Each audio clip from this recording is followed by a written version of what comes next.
the channel, everyone. We have news today regarding the Lucha Bros, Penta El Zero Miedo, or Pentagon Jr., and Rey Fenix.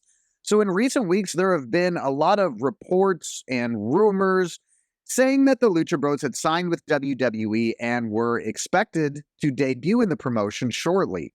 So WrestleVotes, some of you might know WrestleVotes is a popular Twitter account that sometimes has wrestling scoops. They reported that WWE has already started making merchandise for the Lucha Bros, including masks and t-shirts. And Corey from PW Nexus reported that the brothers have signed a multi-year agreement with WWE and would debut directly on the main roster. However, it turns out that neither of those reports are true. Both Pentagon and Rey Fenix are still under contract to AEW, so they are not legally able to even negotiate with WWE at this point. Now, as it concerns Penta El Zero Miedo's contract with AEW, it was reported this summer by Lucha Libre Online that his contract expires either around August or September this year. So his contract expiring is imminent, and he is expected to sign with WWE. When he does, at least that's the internal belief within AEW. So Pentagon is free to sign with WWE soon. However, the situation with Rey Fenix is much different.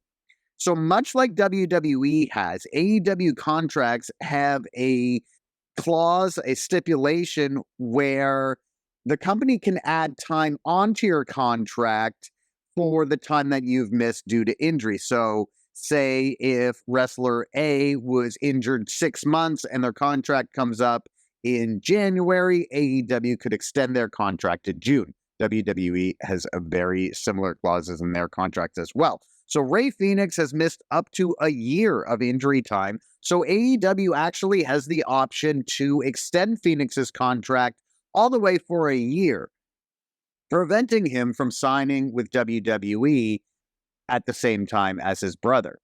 So in terms of what's next for the brothers, Pentagon may end up in WWE sooner rather than later. But in terms of Rey Fenix, AEW would actually have to grant him his release to allow him to leave the company to join his brother in WWE. And it's not clear if they are going to do that or not. It could very well be a negotiation that's taking place behind the scenes between Tony Khan and the brothers. Maybe Tony Khan is willing to let Fenix out of his contract under certain circumstances, but we'll see. Now, this was addressed by Dave Meltzer on Wrestling Observer Radio recently, and here is what he had to say about the Lucha Brothers situation. He said, they're under contract to AEW. People were saying that Pentagon had signed with WWE, and he can't sign with WWE.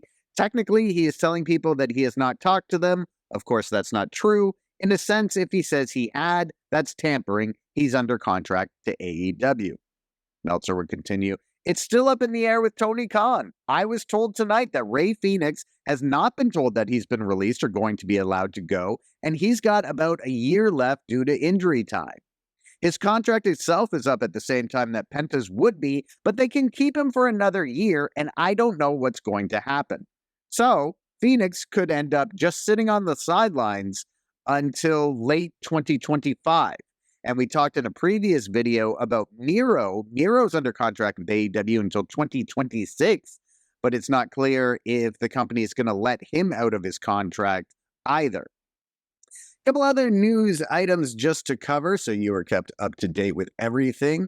The University of Arkansas at Pine Bluff Marching Band garnered some headlines late last month when they played Cody Rhodes' theme song, Kingdom, during a football game between Arkansas at Pine Bluff and Arkansas. And this actually reached Cody Rhodes, who responded to it on Twitter.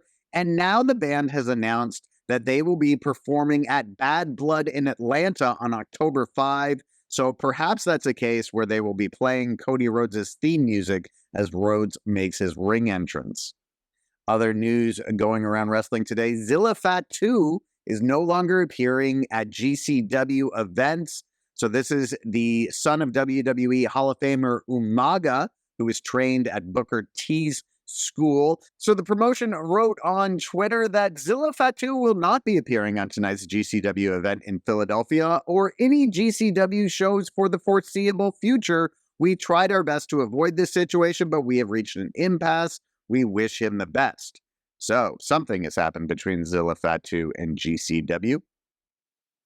Also, the city of Springfield, Massachusetts, which hosted AEW Collision on Saturday night, held a ceremony and declared it AEW Day in the city. And there were local news reports that the show is projected to bring in around $220,000 in revenue to Springfield. Few other notes. Elton Prince and Kelly Kincaid announced the birth of their first child this weekend.